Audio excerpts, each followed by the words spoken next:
All right, Mr. Christian Webb, welcome to the Appetite for Discussion podcast, sir. How you doing? Doing good, man. Thanks for the beer. Appreciate it. Absolutely. Thank you, Red Buffalo, Joe Bonnie, for letting us host here again. So, Christian, we actually were introduced, this is the first time we met, to I think he's an employee of yours?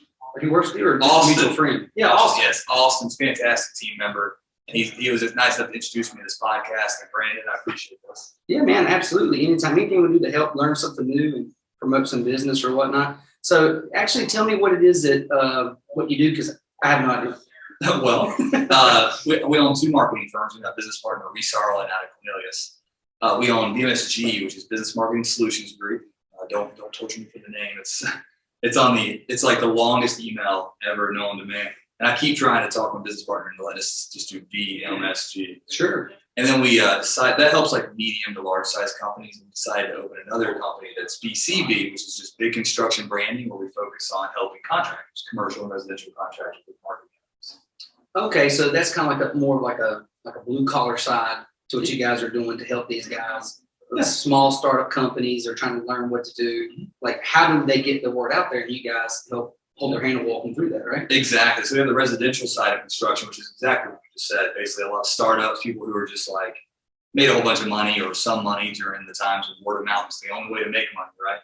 And now they're starting to realize that they're getting beat by this 22-year-old person that just started doing roofs because they're just willing to post their jobs and organize them on social media platforms so people can see them to actually buy it, right? So that's a real thing. So really and truly, you can have someone come into that market or any other market and have little to no experience, but yet they have such a social media savvy, or they have just an exposure to it, as opposed to the 45, 55-year-old person who's been doing it for 20, 30 years, and they're seeing a decline, but yet this youngster is seeing such an increase in business. Absolutely. I can give you a perfect example right now. Let's say I open up a roofing company tomorrow. I have to have money because I have to look nice, right? To do this. But let's say I open a roofing company tomorrow, and I only want to deal with your top 1% of the community. I only want to deal with your big neighborhoods, $1 million plus, and that's it. So I'm going to buy all the right safety equipment. I'm going to buy all the netting that lets me get the shingles off the roof nice and clean. I have a giant logo on the side. Every job I do inside of these big communities that are matching the brand that I want to portray, I videotape the job before it's done, but before and after. I then, sometimes if you can, get a testimonial from the person who lives in that large house that's going to let you do the job. You obviously get the after video. And then if there's any planning involved, because it's a larger project, you videotape some of that planning. Now, I could have 100 jobs in the next 2 or 3 years of just me dealing with 1 million plus homes. Yeah. Who are you going to go to? You're going to go to the guy who has nothing on social media. He says he does big homes, or the person who actually has 100 jobs before and after, video testimonials, everything on their platforms. Oh, yeah, you're definitely picking that guy. Yeah, all day, just because there's no room for error there. Like you trust it. There's a whole bunch of reviews. Now, they can still do the small jobs. Sure. The trick is don't show it. Right, I got you. Try to build a brand. Right, that's a good point. Because even though you're doing small jobs, you don't want it to take away from your brand of wanting to be in that top 1%. Sometimes you would have to do both sides too, right? Like you want to still make money. So if you don't have a whole bunch of large jobs in the beginning, you have to still pick up the small ones to make ends meet. But make sure the only things you show are what you want your brand to actually capitalize on. That makes sense. It's hard to erase, right? If I have a whole bunch of content on social media, Instagram, YouTube, Facebook, whatever, I have to go backwards and like filter out all that and delete things to make it look congruent if I didn't do it in the beginning. So is it worth people, like if they're starting a business and they just dump a bunch of money into Google Ads? I hear all the time, as a small business owner, I get contacted daily about Google Ads. Oh my gosh. Every day about, let's talk about your Google Ads. Let's spend some money. Have you really captured, and it's like, no, click, because I don't even want to go through the spiel. So is it worth dumping money into Google when you can have free advertising on social media sites? So basically, Google Ads is more of like your lazy way out, but at the same time, it's if you have a whole bunch of money and you are actually just don't want to do the social media content, you don't want to do that stuff all the time to make yourself known. If you spend enough money on Google Ads, you'll destroy your competition. You'll soak up all the people searching on Google for those leads. You won't have to do anything. They'll just come through. You'll have to have good sales process, good customer service, good referral questions so that you can get more business, right? Now, if you're on the other side, you don't want to spend all that money. and you want to actually have that organic content, you want to go back through and you want to create waves, events, you want to create safety meetings, you want to create those testimonials, you want to get those posted on every social media platform you can, and you want to make sure you're pushing that constantly. And then you'll get that organic traffic. You can still put money behind that kind of stuff too. Sure. Like $100 here and there will put you in front of thousands of people in the right communities too. That's the power of social media and actually controlling that part, is you can literally put all of your money in front of the exact audience that you want to call. So I can literally market only your neighborhood every single time I put a campaign. Right. If I wanted to. Yes, absolutely. It's that simple. It's that simple. I can do it by zip code. I can do it by neighborhood. I can do it by the size of your house. It's a lot. I didn't realize you guys can get down deep into like the minutia of the data of what you're actually looking for, like pinpoint. If I couldn't, it'd waste a lot of money. Like I have a couple of large customers that do a lot of investments, right? They're looking for accredited investors, looking for people who have money that can actually invest in these large properties and stuff. If I'm not able to actually dial down on LinkedIn and actually organize it to where it only reaches accredited investors, when it reaches people who have fund money to actually invest in things, then I'm going to spend all their marketing budget before I ever reach somebody who can actually be a qualified candidate. Really? Yeah. But I need to make sure I have that narrowed down to every single person, at least almost every single person, who matches the exact template of an avatar that they can purchase. So if you have someone who's starting a small business, it is growing and it is more organic, and they're right there at the threshold of now what's the next step? What do we do? We're able to manage, but they can see on the horizon the growth. But how do they tap into that? Do they come to someone like yourself and firm and help them into that next level? Yeah, so there's multiple ways. Like what we do on a base level can be learned, right? You can do it yourself. The problem is like this guy right here, you own a couple businesses, and there's no way you're doing your own marketing every single day on your own if you're going to go at a large level. Right. It's too many hats, right? Like, so we're basically, instead of hiring a marketing department, you're hiring a marketing firm to be your marketing department, and you're not paying us health insurance. Right. That's key. Yeah, that's the major piece there. But if I already had the organic piece going on a good basis, if I'm in construction, I would definitely bring in Google ads 100% because they're important. Next door ads, another big one, and then SMS on the customer service side. Mm-hmm. That's something a lot of people talk about. We talk about getting leads all the time, right? What about like when they come to your house, like knowing they get 3 notifications before you get to the house? What about when they leave and they take a picture of the yard and send you a text message and say what they did for you? And like a little bullet point instruction or link for you to see a video. Like those little things that you get on the customer service side, that's still marketing. Because that means you're going to tell your friend, or you're going to come again, or you're going to ask me to come back out, right? Yeah, sure. Do you love the repeat customer? Yeah, I mean, because one thing, marketing is expensive sometimes, right? So what if it cost me $200 to reach that person? You might have made that money back in the first job if you're in the right profession. If you're not, if you're a landscaper, you probably lost money until the second month, right? Sure. So on that second month, is your customer service good enough to where you're retaining that to make that $200 acquisition cost worth it? Sure. And if you're not, then that's really your system's fault. You gotta get the system right. Right. Yeah. It's not that your system is broken. You're broke. You're broken.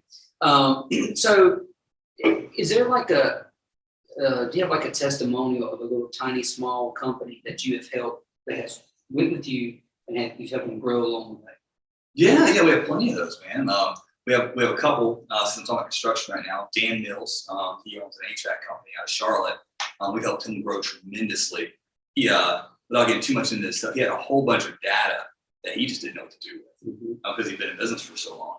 And all this data was just sitting there. He wasn't remarketing to it. He wasn't doing email stuff. He wasn't doing SMS work. Like none of that stuff was being done. And I was like, you have 18,000 contacts that have trusted you and paid you money. Whoa, what are you doing? And after I brought that to his attention, he's like, you got a good point. And we started working on it and getting that all going. So we took an entire portion of his business that wasn't being utilized and utilized it. Yeah. And then we have a couple dentistries and stuff I can think of off the top of my head right now. But Dan's the guy. Dan's such a funny character, man. He's you know anybody that's like always knows a guy? Always knows a guy. Yes. That's Dan. So like I'll be like, man, I got this thing going on. He's like, no, I know a guy. Well, with 18,000 contacts, you're bound to meet a guy from downtown. Yeah. It's always good to know people too, no matter what industry you're in. Yeah. He's a good old boy, man. He's a part of B&I, part of Blue, part of all kinds of networking groups. He's just that guy. Right. The guy that knows a guy. The guy that knows a guy. So when you are starting out in your young business, even if you're an older business and you've been successful, you're I don't say limping along, but you get by. When you start talking and trying to dive into, how do I get better at marketing? It all just becomes so overwhelming, and people are afraid to pay. I mean, to be honest, I'm afraid to give someone money, for example, and then it doesn't pan out, like it's a lost investment. I have reached out to, I take that back, some well-known,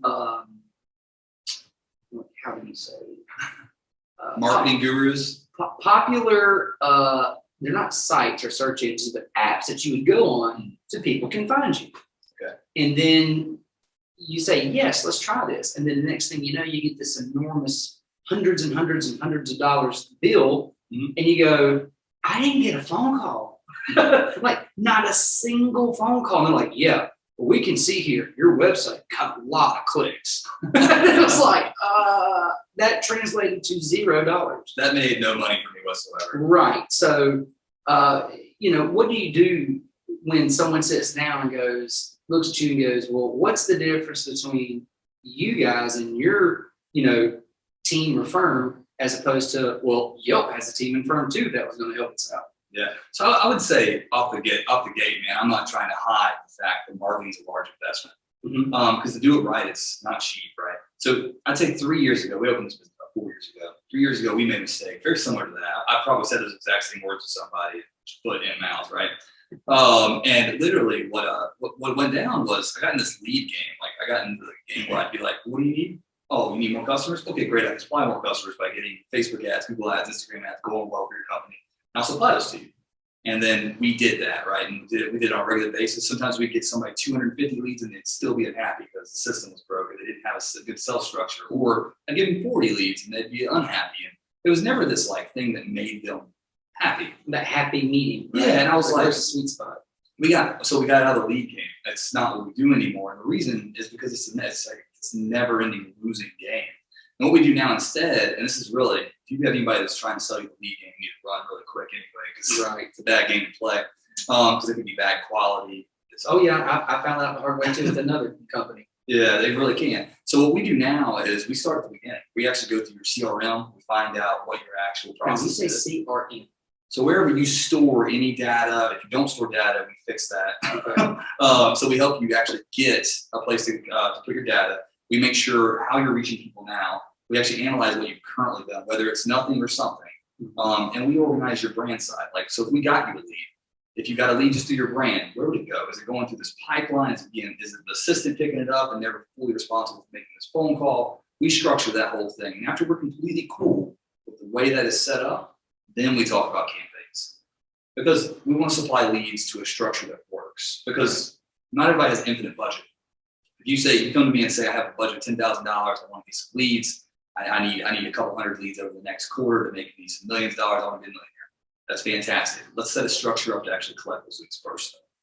That's super important. I feel like a lot of marketers, what they do is they jump on that money. They're like, give me that 10 grand. Of course, sure. And then they just don't put anything in place. Right. They literally just eat that $10,000 up, and then they say, well, the data says that we really should have had a better process in place before we did this. That'd be good to know before you spend my 10 grand. Yeah, no kidding. And that's where I'm getting at. A lot of people are scared to have that conversation, as marketers, are scared to have that conversation with the customer because they don't want to lose the sale. Because it's like you start having that conversation about need a better structure, and they're like, oh, I don't have money for all that. You really don't have money to waste $6 grand in the next 2 years. Right. So now we have that hard conversation. It loses some contracts, but it's usually the contracts that would have been bad anyway.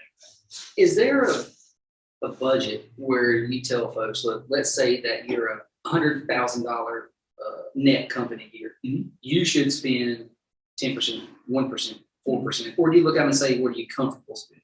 Yeah, so it's never what you're comfortable spending. I do it back. I do it the other way. I say, what are you wanting? Like, what's your goal? Like, okay. And then I say, this is what you need to spend now to reach that goal. Some people come to me and say, I want to go national. My budget's $500. I dial it back. You know what I'm saying? I'm like, let's have a conversation about this. That's not how that works. Let's be realistic. Exactly. So I ask them what their big goal is, and then I tell them kind of what that's going to take. If you're going to focus all your power into digital to make that happen, this is what it's going to take. And then I bring a budget to them. But most of the time, somebody that's in the 100 grand to 500 grand range, they should be spending about 10%. Okay. As we get up to like 1 million to 5 million, you can start dropping to 2%, Okay. a little lower. Right. Like Still a ton of money, but still a ton of money. Yeah, like we have a $300 million firm that spends less than 1%, but it's still a giant chunk of money. sure. And it gets the job done. But when you're first starting, you have to spend a little more to get better known because you're still like investing at that point. You know? Oh yeah, for sure. Still growing. So, what do you see is like the biggest marketing mistake young companies or even seasoned companies make?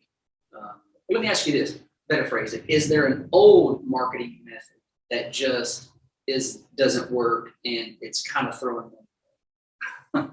Oh man, I'm gonna get some haters for this one. It's all right. Radio ads kill me.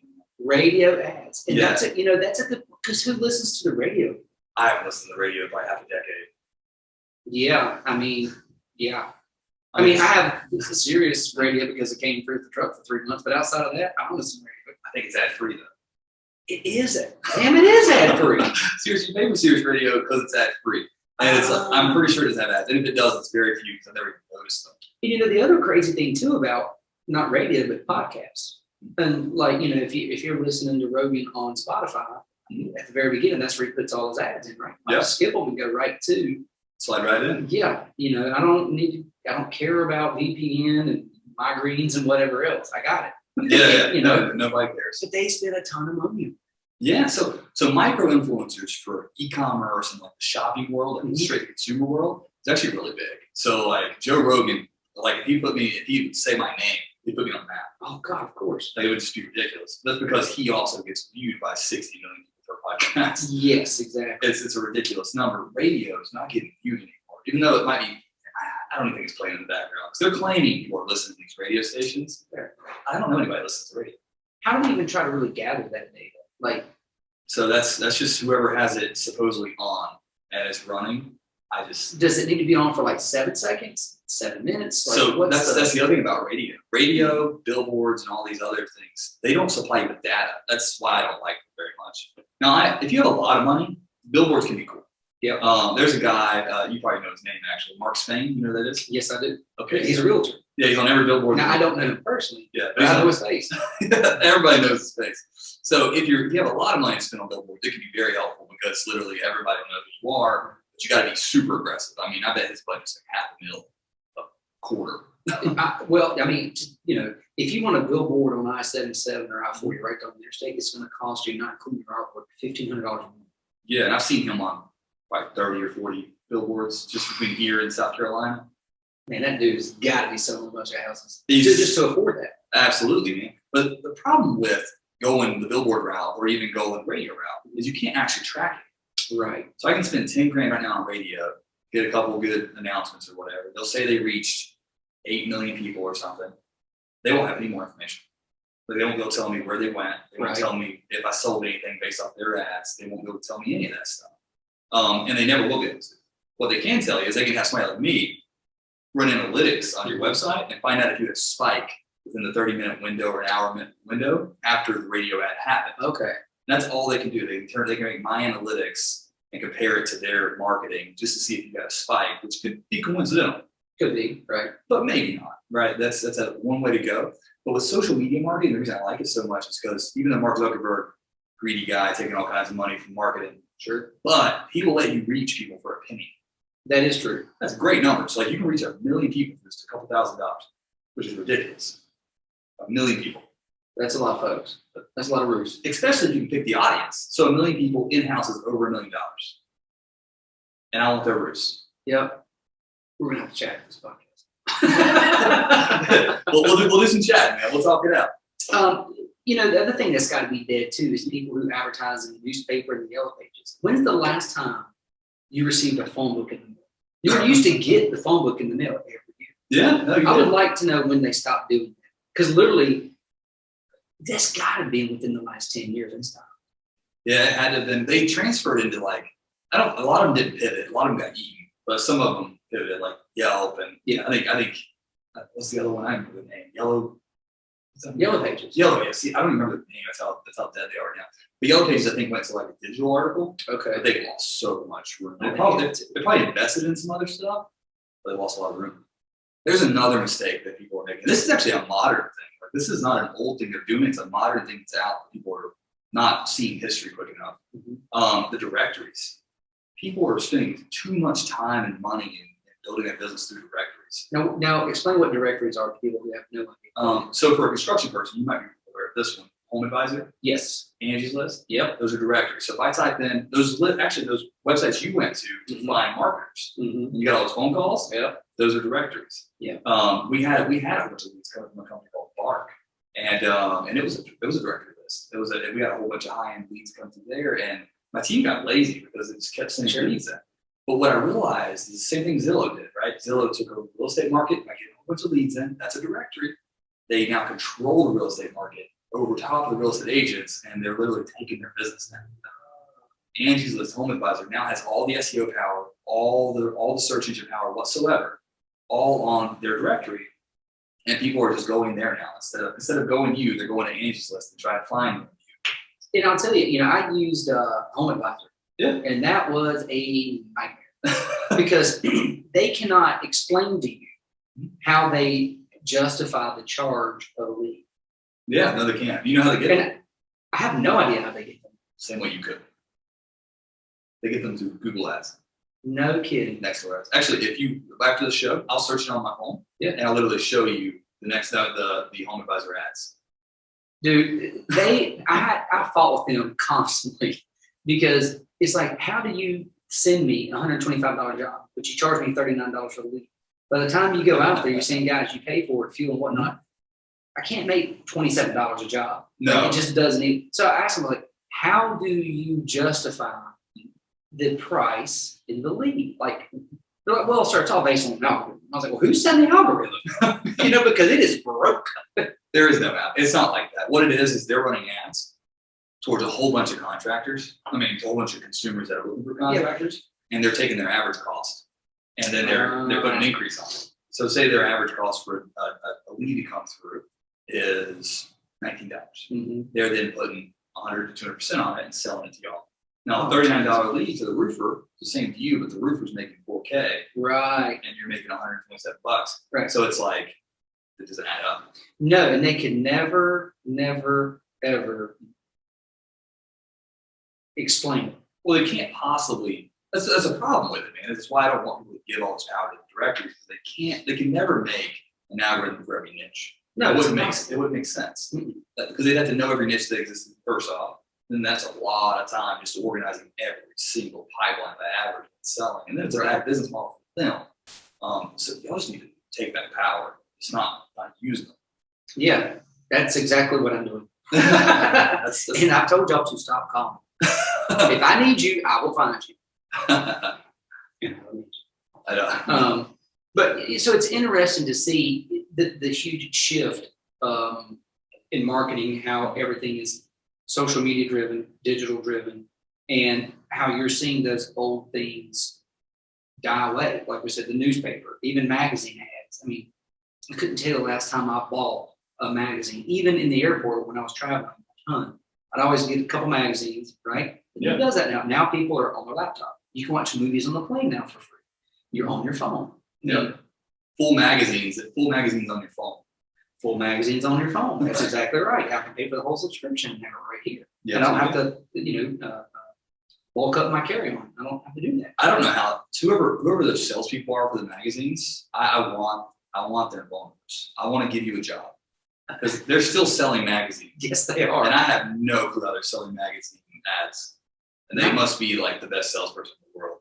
Well, it's just like, I guess there's just generations of folks. Like for me in books, I never purchased an ebook. I don't have a Kindle. I don't have a Kindle because I don't like looking down on the screen. Yeah. I'm old school. I'm tactile. I like to flip the page. I like to turn the page. I like to pretend that I actually don't read that book I just bought. Okay? Listen to the Audible. I don't even do that, dude. I just like to buy that book, look at it, and go, one day I'm going to read you. Yeah. It's just something about that. I don't want to lose myself in too much technology. Like technology is great, especially when it works, as we saw earlier when the delay gets started. But like the Apple Watch. Buddy of mine gave me his old Apple Watch. I love it. I wear it from time to time. But I almost feel like I am too sometimes engaged in a screen, technology, and a damn battery charger. Everything takes a charger. It does. And it drives me bananas. My watch should work. That's 100% true. It should work. It should work without Bingo. It's working. It's running. You know, but that's it. I guess maybe I'm a little bit more kind of old school at heart when it comes to some of those things. Mm-hmm. I see the need for it. It's a necessary evil. Does that make sense? Oh, yeah. With technology and everything as it's growing. Mm-hmm. But I like to kind of keep a hold here. Like I still write handwritten letters to people. Oh, yeah, you do? I do. See, I can't even write anymore. and I write it in cursive. Oh, I can't even read cursive. So he can write letters that I can't read. So it's like I have my own language, really. Yeah, you really So do. how old are you? I'm 31. So you're 31 years old, which is interesting. Did they teach you knew how to write in cursive? Because I don't think they got rid of it. Once upon a time, I knew how to write in cursive. So I have read along the way that they're actually getting rid of in the school system of cursive handwriting. Yeah, and I'd be completely for it, and you'd probably hate that. Yeah, I would hate it. Yeah. As a matter of fact, I looked on eBay and Amazon to buy the old school cursive handwriting books to stock them, so I'm getting my kids. No, So they can still learn. Well, I mean, they'll be able to communicate with one another in a different language. Nobody's going to know. That's 100% true, man. I think it's cool to know it, I guess. But like the way I saw it is, I'm not going to go back and relearn it because the only time I use cursive is for a signature. Yep. And the bank accepts straight line. Yes. So they don't even accept cursive; they accept my signature, which is whatever that is. Correct. I mean, as a nurse, I've signed my name to charts hundreds of thousands of times. How many times was it legible? Oh, zero. Even the documentation, now everything's electronic. Mm-hmm. But when you go back and read the record, you're like, now what did that say? And it's like, what do I need it to say? I could just drop a line. Yeah, that definitely says they were happy when they left. Well, I guess you'd have to work at a hospital. If you worked at a hospital, you'd have to have no cursive. No, you can write in cursive. You can write in cursive, or you can write in straight, whatever that's called. What's non-cursive called? I thought doctors only wrote cursive though, so I figured you had to read that. They do. Well, in shorthand, cursive and medical shorthand. So that's a whole different kind of thing. You have to learn. But what is that called when people don't write in cursive? It's called print. It's called. Thank you, Austin. It's called print. The 2 cents monkey in the audience. Yeah, appreciate you getting that like that. Yeah, thank you. This is our first live in audience crowd. So yeah, it's just interesting. Do you see something on the horizon that is going to change marketing? And what I mean by that is I feel like once Facebook started and Instagram and all this other stuff, I mean, it just like was. But is there a new wave that's coming already? There is. So there's something called something called this heavy adoption curve, or heavy adoption curve. Sorry. So basically, like the iPhone got heavily adopted in the United States, and that's what made all this new technology go crazy. Is everybody felt like they had to have an iPhone to live, to do anything. Sure, there's became a thing, so the technology pushed. That's coming soon with AR and VR, so augmented reality and virtual reality. Yeah. So augmented reality has already happened all over the place. People don't even realize it. So if you download the IKEA app right now, you can literally. I would never buy IKEA. Sorry, IKEA. It just takes too long to put your stuff together. True. It's way too long. Where's the damn screw? Yeah, it's ridiculous. But you can take their app, which is super awesome. You hold it up. I can click this dresser. I can see the dresser, the actual size on the wall, wherever I want it to be, and see how it's going to match my house, and then press it, buy it. What? Yeah, I can do all that, colored, shaded, everything. Engagement rings. Say you have a happy girlfriend that thinks she's getting married soon, and she wants to start looking and shopping at engagement rings. You can hold your phone up, augmented reality, see every single ring on your finger from the e-commerce site that's related to K Jewelers. Every single, without going anywhere. Every one of them right here on that thing. You talking about open the wallet. Are you kidding me? No, it's all real stuff, man. It's and that's already here. Augmented reality is already here. Virtual reality is happening as well, but they're trying to attack the entertainment industry right now, like have fun, play games status. But they're starting to attack business people too. So for example, a company like mine, if I got a customer, say you came in as a customer, I would learn all about you, right? My team would create a war room pretty much. They do a whiteboard up and everything. And then they would have all these notes for you. They'd probably have the remarkable out taking notes, 5 different places. I'd have 3 different employees with all their knowledge in their head. Then myself, in VR, you could have a room dedicated to just you. And 5 years later, that room would still be there. So say you were still my customer, everybody had quit except for the new person that's hired. I could say, hey, check this room out so you can understand where this customer came from, where they're at now, where they're going next. They can see that war room 5 years ago, every single detail that we got without bothering you one time. That is mind-blowing.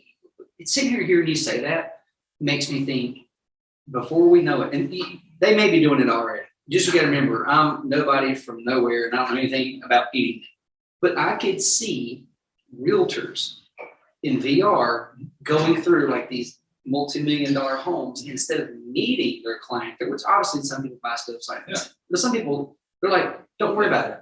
I've sent you the link or whatever. Put your VR goggles on," which I've never done that before. It looks fun, and I could see someone taking a tour through the home. Yeah, so it's actually like being able to sit on the couch and look around. It's coming, man. Like it's already set up for it too. Like, you know what EXP is? EXP Realty. Yeah, I've seen that. So basically, I don't know their exact business model, but roughly they're basically pulling everybody together into this like giant. Pyramid's not the right word for it, but it's like a giant. They're like literally taking real estate agents, real estate brokers, pulling them into the company and saying, "Hey, you can manage this area. We'll throw you leads. You can get your own leads. You'll have the EXP brand." So like taking over areas one real estate agent company at a time. And what they do is they actually like to buy a lot of those homes that are on Zillow, which have no realtor attached to them. Right. So what they do is they take the VR and they're able to actually get full maps of the house done. And your customer can literally just check it out. I remember it was about a year ago, but it was probably before the pandemic. I have a lot of friends and acquaintances and people I know who are realtors, and that brand or company had come up, and I cannot remember for the life of me who this person was, but they were kind of poo-pooing on it a little bit. They're the ones, and it kind of was like this kind of far out there theory. Mm-hmm. But then I'm seeing more and more people kind of gravitate out there, and I think, especially maybe around here or very soon, they have a presence and be an even larger presence. The interesting thing about them is I believe they offer some sort of profit sharing, Oh, really? Yeah, I mean, you invest a little bit of money, and there was a lady on Facebook who posted about it in less than a year's time, like 6 figures. Oh, wow. So they jumped up real quick. Yeah. Maybe it's profit sharing or stock options, or it's something like that. But it's one of those things you go, it's also scary. Good. In my mind, things that are too good are usually too good for a reason. They're setting it up, right? Like in my mind, if I was EXP and I was going around trying to take all these people in, I'd be trying to gather all the power I can. Sooner or later, all those real estate agents are going to be sales reps. That's all they're going to be. You're going to have all these leads coming through because EXP is such a big name. And you're just going to be filtering round robin status to these real estate agents on a smaller commission because you're giving it to the person finding it. Now they're slowly transforming into an inside or outside sales rep. I don't like giving all that power to one entity. Yeah, that's a good point too, and that's a good thought. I think there's a lot of things that are necessary evils that come along with technology and VR, because you're going to think a lot of people are going to be out of jobs too. Yeah. I mean, because if I can sit down in my house and I can put on my VR goggles and I can go to a link and I can tour a house, now I can deal directly with company X. I don't need, Christian Webb to sit there and make his 3%. Yeah. Because I've walked through it all by myself and I don't need it. And so there's a lot of things that we got to be, it's cool, it's innovative, but there will be jobs that are lost. Lots of repercussions. There'll be some jobs that are created, but I think the net will be a loss. Yeah, innovation is usually slow because a little slower because you have to wait for people to train. Because really they're like in augmented reality and VR, there's going to be a whole bunch of software engineers, there's a whole bunch of IT jobs over there. But real estate agents transfer into IT. Well, that kind of goes back a couple of years ago when, they were kind of the catchphrase was learn to code, right? Mm-hmm. Well, it's kind of hard to train a 41-year-old nurse who's never worked in anything sort of IT to go over here and learn to code something. And now, there's, people who work on the pipeline who are out of work, and they're saying, well, we're just going to transform over there to Windmill Farms. And it's like, I feel like that sounds good in theory, but how long does it take to transition from working at a rubber plant to working on a windmill? I feel like it's not a 6-week online course. It can be. It can be, and plus if it's hard to teach an old dog new tricks, right? Yeah. So what do you do with that workforce that's in that 50 to 62-year-old range? You know, what do you do? Sadly, in our style of government, I think whoever is not willing to fend for themselves kind of falls by the wayside. Yeah. That's just how we do it in the United States, which is kind of crazy sometimes, but it is what it is. We give those warning signs. That's all we can do. Right there, and there's warning signs. Yeah, man, we do that. But it's interesting too, because what was it? And this is probably will fall back to where you guys can help.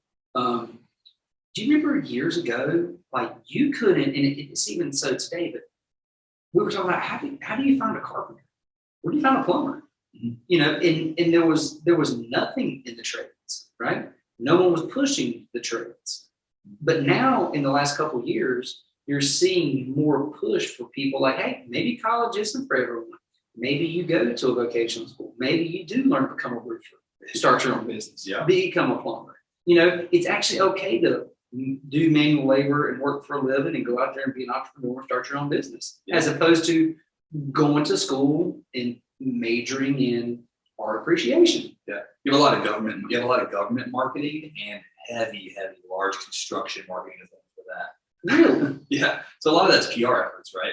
Like people sharing the shiny parts of construction. That's actually so on the BCB side, when residential is like my startup side, the commercials are actually large commercial contractors. And we found this window to where like commercial contractors between $100 and $700 million a year in revenue have extreme troubles finding employees. Yeah. And they're not spending any money to brand their jobs, their training, their culture, their events, their philanthropic activities, any of that, which matters a lot. Right now, it's insane. I had a guy tell me that this is just a regular position at a company. To get a project manager at a large company like that, that's worth any of their salt, you have to offer them 6 figures plus a percentage of your company. A project manager. All right. Well, you should have applications. You should have a stack of people looking for business, looking for jobs, and they're having to give them a percentage because it's so hard to hire, so hard to get any employees for construction. It's it's interesting. I had this conversation just this weekend about how hard it is to get someone to come to work right now. And it is, you scratch your head and you go, we're still in this pandemic. People are out of work. People are actually hiring. And, I remember who it was. It was a local restaurant here. And they're like, restaurants were devastated. Now they're on their way back up. And they can't find anybody to come to work. Nobody. I have the exact same problem. I can't say their name because it's a little more PR heavy, but it's basically a franchise company that deals in restaurants. And what happened is they're getting paid. Their old employees that left and are getting unemployment. They're making more money currently than they were making at a restaurant. So they don't want to come back. They will come back for less pay. Yeah. They'll come work and make less money. It's interesting because I believe there were some people about a year ago saying we have to be careful because this may happen. People will make just a little bit less, either as much or maybe even more, stay at home and they won't go back to work. The people who make minimum wage are making more currently on unemployment. It's just, and those folks who said that were crucified. I know, and it's so true. Well, yeah, it is true. To an extent, it is true. Yeah. Depending on the profession and what you do. If you're an attorney, you're probably not making as much. No. Divorce rates got to be up though. Oh man, I would love to see that stat. In the pandemic, the divorce rate has to went up 10%. I definitely learned a lot about my relationship. I have two, and honey, I love to go to work. No, love that 8 hours a day. Love that 8 hours a day. But it also you learn a lot about yourself. You learn about relationship and your spouse, and it's good to have some time to yourself though. That drive to work that you hate, but you get to listen to what you want on the radio if you listen to that, or the podcast you like, or a book, or just silence. Just silence. That's my favorite. A little silence with a little douse of audio book. There you go. It's me on the way to work. But now, I just met you like 45 minutes ago, but you seem like someone who is very involved in your work. Oh, yeah. Yeah. Like, you seem like somebody, I don't want to say a workaholic, but you definitely put more than 40, 50 hours a week. Oh, yeah. I mean, it's the work of an entrepreneur is never done. It's never been. And the people, it's scattered. It's what it is. You don't start a business if you think you're just going to work less. That's not how that works at all. It's like I'll work from like sure I'll get up later and I'm the boss to tell me to get up earlier or whatever. But that same day I get up 30 minutes late, I'll have to work from 7 to 9 that evening because somebody wants to meet me for dinner, Sure, and drinks, and it's very important to my business. You have to. They don't have count to be those. available. Yeah, that doesn't count. Yeah, right. Even though it's very fatiguing. Well, sure, and even the constant text messaging that you get. Oh man, I mean, my phone's lit up constantly. emails have probably you get a lot of emails because you're the CEO of a company, but you have emails, but text messaging has really surpassed an email. Good thing they're free now. Right? Could you imagine if still charging 3 or 10 cents a text? I wouldn't have a business. I'd be bankrupt. Yeah, I forgot about that.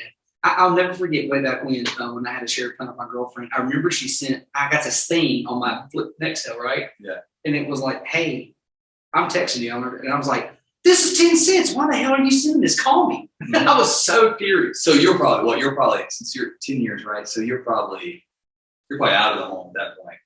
Yeah. Oh yeah. Yeah. I was So that same conversation with me was me flirting with girls at like 13, 14 years old. So I had to explain to my parents why they had a giant text bill at 14 years old. They were like, "What is this?" And I'm like, "Well, this is Susie at school. I really like her, and I've been texting her at night and stuff." Yep, exactly. I'm trying to defend my text bill. It's time to go mow yards, Christian, because you have a bill to pay off. Yeah, well, I hated mowing, man.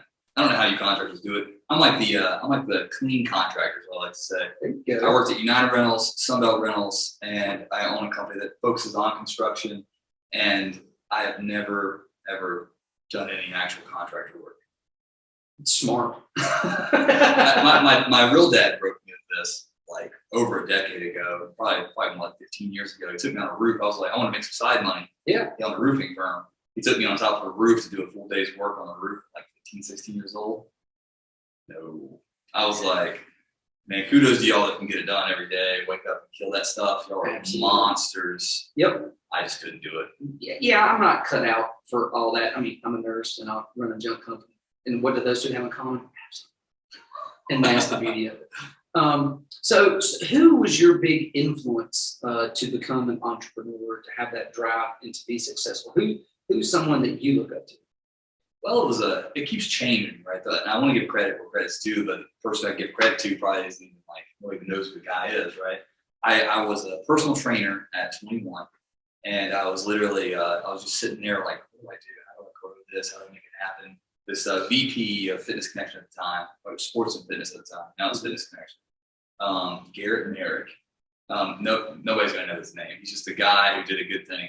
He showed me a book by Brian Tracy to help me understand how humans think and how people buy and want to understand what you sell. But basically, like taking the time to understand what somebody actually needs before selling them a solution to it is basically the full concept out of all these books, right? But that was my first introduction to education in business. And he got me to actually read that book. I mean, I was like a spunky little 20-year-old. I mean, I'm surprised he even got me to read it. I was going to the club Thursday, Friday, Saturday. Of course, you're a personal trainer, you're working out, getting in shape. Yeah. You were married at 20. No, I wasn't. Exactly. Just the world was your oyster, my friend. Just partied it up. He gave me this one book, and man, I really put all of them into play. And I grew that personal training business to the point where I was like, okay, and I became a general sales manager for that company. I became the VP of sales and marketing for that company, and then I transferred to United Rentals and Sunbelt Rentals and did a whole bunch of cool stuff for them. And I was like, I'm tired of putting my hands in somebody else's face, so I opened my own company. And how old were you? I must have been 27. So 27, I started your own thing. Yeah, 27. And I started the second company, I guess 29. Wow. Yeah. And they're really like, they're almost one and the same company. They just focus on two different industries. Right. I guess my brain just wanted to keep thinking in one direction. That's right. That's okay. There's nothing wrong with that. Linear. So is there a book out there that someone who's on the fence of starting their own business, where they do have an entrepreneurial spirit, but they just don't know how to take that first step? Or As an actual to become an entrepreneur? To do it, yes. This is going to be such a cliche answer. So for somebody who hasn't actually started a business and or is looking for like instant motivation, you got to get you some Grant Cardone, man. Like that guy's a monster. Is Grant Cardone? You don't know who that is? No, never heard of him. Well, it's not going to help you. It's not going to help you that much. But basically, it's going to help anybody who doesn't have the business inside yet. Okay. It's going to motivate them quickly. You and I have heard this stuff like a million times now, so it doesn't kind of brush us over. Mm-hmm. But man, 10X, his book 10X is mind blowing. Okay, I've heard of 10X. Yeah, so he created that entire movement. So I've read his books back before he was just kind of famous, and then he like created that 10X movement. So that whole 10X thing is him. No kidding. He does millions of people out in Vegas every year, and he now has like Cardone Capital, which is worth like billions of real estate dollars, and he owns a sales company that's like also billions of dollars. Well, Monster. It never hurts either. Even if you're growing, if you're becoming successful, it never hurts to go back and reread something from the beginning because you may have forgot something. Yeah. There's secrets, there's tools in there that you can still apply. Yeah. But I remember like getting a spark of motivation. Like I was like jogging down the road and I was like Rocky, and I was like, yeah, this guy's so awesome. I can't wait to do this stuff tomorrow. That's what you need, though. Yeah. That was your spark. That's what you needed. That was your motivation. That was that 10X book, though. That was the 10X. Yeah, that was the 10X book. He spiked me. But I haven't got a spike like that since. It's just like I get a lot of knowledge out of books. Yeah. But that was the last spike I got out of a book. Because I feel like all books kind of repeat similar things. Yeah, right. Yeah. So as someone who's started some businesses, you're young, successful, do you watch shows like The Profit or like Shark Tank? No, I don't. I was gonna say, if you do, you sit there and go, no, that's terrible. Every now and then I'll catch myself watching Shark Tank, but only because it came up to that Facebook feed while I have it playing while I drive or something. Yep. I'm trying to listen to it. But most of the time, I'm either trying to spend time with my family or I'm doing continuing education. Like I like to actually pull up like use cases and things that are being used. And, like, I'll reach out to, like, for example, a VR company. Mm-hmm. I'll reach out to a VR CEO and I'll ask him to send me over some use cases that they've already accomplished and stuff they're trying to sell. And I'll kind of read through it and learn about it, because then I know what's coming. Because who's going to be pushing it the most? CEO of the VR company. He's trying to sell it stuff. He's trying to make money, right? Exactly. So he knows everything he can sell every end. So I literally look through all of it, see what's coming. That's the kind of studies I like. I'm trying to get away from like the hoorah books and into like the actual practical use case studies of my industry now. Huh. I mean, that makes sense. Especially if you're trying to learn and grow from yourself, you tap into others and you see something coming down the pipe, and if they're, you're trying to stay ahead, right? Yeah. You don't want to get behind the 8 ball, you want to be in front of it, right? Mm-hmm. Absolutely. And like connections are the biggest thing now, man. Like I've always been like, who you know is how you grow. It's very important. So important. Like I just had a meeting today with somebody who knows like half of Charlotte. Great guy, fantastic man, and most people would be scared to even meet with this guy. He's intimidating, but he's such like a gentle giant, nice guy all the way around. But he literally probably has 20 connections that could make my business successful for the next 15 years without even thinking about it. He's I know this guy. He's good. That's it. That's what he had to say. Don't you think, too, like in business, especially if it's something where you're providing a service, if you just do what you say you're going to do, if you actually show up on the day that you're supposed to do the job. In contracting, and construction, that'll literally get you everywhere. They will. I mean, because all your competitors won't. So is there like a cool story that you have that someone brought to you, or there's like a small company that was just this cool idea and it just started into a company? Or it started as like this little kitschy thing, and all of a sudden you're like, holy crap, that thing really worked and it's taken off. Yeah, so it's funny that you were bringing up the beer barrels, or what is that, whiskey barrel? It's a whiskey barrel, yeah. Whiskey barrel. So it's funny about whiskey barrels because there's a guy who was starting to do those out of his basement. He was like cutting them in half, mm-hmm. and then cutting that, making it either a tall dresser, like a tall bar shelf, or a short sure. bar shelf, and they put it inside of a wall unit to like make it like a little bar setup. That's exactly what I'm wanting for my man cave. Yeah, so exactly. So I think he kind of started that thing. So he created the first couple of those and started selling them for fun to friends. And then all of a sudden, like he got like overwhelmed. Really? Like within 1 quarter, he had over 700 orders, and he was one guy. That's what I'm talking about. Yeah, he couldn't do it though. He was like, who's going to help me? Yeah, exactly. 700 orders. Like money's good, but where do I get it? But that actually, he hired a whole bunch of people quick, taught him how to do it, and he's actually still in business right now. You're kidding. Yeah, it's slowed down a little bit during COVID times, but like before COVID, he was pumping out money. And he'll come back and he'll pump out money because people have spent time renovating, making rooms, turning, whatever dip he's had will come back. Yeah, we all talk about losing a whole bunch of money, but for some reason, remodeling of the homes have went up by like 150%. Yeah, well, that's what I've been scratching my head about. It's like, so no one has a job, everybody's at home. Why is the price of lumber up? Like, where's all this money coming from? Like, yeah, so the price of lumber is actually sketchy. Have you not heard about that? Okay, without saying too many names, a giant firm that owns the entire e-commerce sector, no hints there, bought up. So there's 4 giant suppliers for lumber 84. It's 84 lumber. 84 lumber. Back. I said it backwards. Sorry, contractors. Sorry. But basically, they got 3 of the people who actually supply this out of the 4 to agree to take a premium of $3 to $4 per piece of whatever style they wanted, as long as they got all the firsts. Like they get to use all of them. Now here's the catch: is this giant e-commerce company actually committed to doing 55 million square foot of development, and they made these 3 people agree to that much product. Whoa! Yeah, so that's where your lumber went. Yeah, it's stored. Yes, everything they can get stored, and everything that's not stored yet will be stored soon. So they're holding. It's like gold then. Yeah, they're holding it because they got to move it. Like they're trying to get all that development is usually what happens in an entire year across the country. Yeah, right. And they're going to do it with one company. So they said, I want all this, and they paid $3 or $4 per extra, right, to get that. And they were like, yeah, sure, make me rich, it's fine. Okay, I'm cool with that. Right. And only one person said no to it, and that's where we're getting the rest of what's left. No kidding. And it's at a giant markup because it's the only thing out there. It's the only thing out there. Because I think some of these lumber companies, if I understand correctly, I mean, yes, lumber's for the roof, but they weren't making the money that people think they were making because they budgeted for X amount of dollars. So they bought X amount of lumber, and then 6 months later, the lumber's really expensive, and they need to go buy more. Yes. So yeah, their budget of whatever millions is like, we didn't see that coming. Yeah, we got giant job sites right now with some like commercial contractors that are having to put on hold. They're having to switch to steel for some of the erection stuff, and they were going to use wood not because of the price, because the price is still a tiny bit different on metal or steel, but it was the wait time. It's available 90 to 120 days on the wood, and they can get the steel in 30.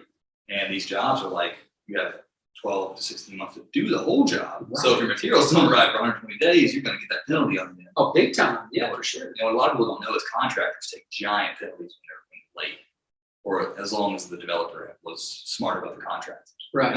Yeah, because there's a penalty. Large penalty. You saw 77. Whoever's doing 77 got their tail in action quick. Yes, sir. Yeah, I saw that. I saw the news article of them getting charged like, I think it was like 75 grand a day or something. And I was like, oh, and then all of a sudden, every piece of equipment on 77 was in use all day, all night. Yeah, we're not stopping. Yeah, this is getting done because we're going to go broke now. Well, yeah. And that, I feel like as long as I've been driving to Charlotte the last 11 years, there's been construction. There really has. And now I like what they did. A lot of people are trying to boycott that 77. Man, I drove it all the way here. Like, that's just that's just who I am, man. You get the pass? Yeah, 80 miles an hour all the way here. Like, nothing. And passing 23 and 25, stop traffic on the right. So I made up probably 30 minutes of traffic time.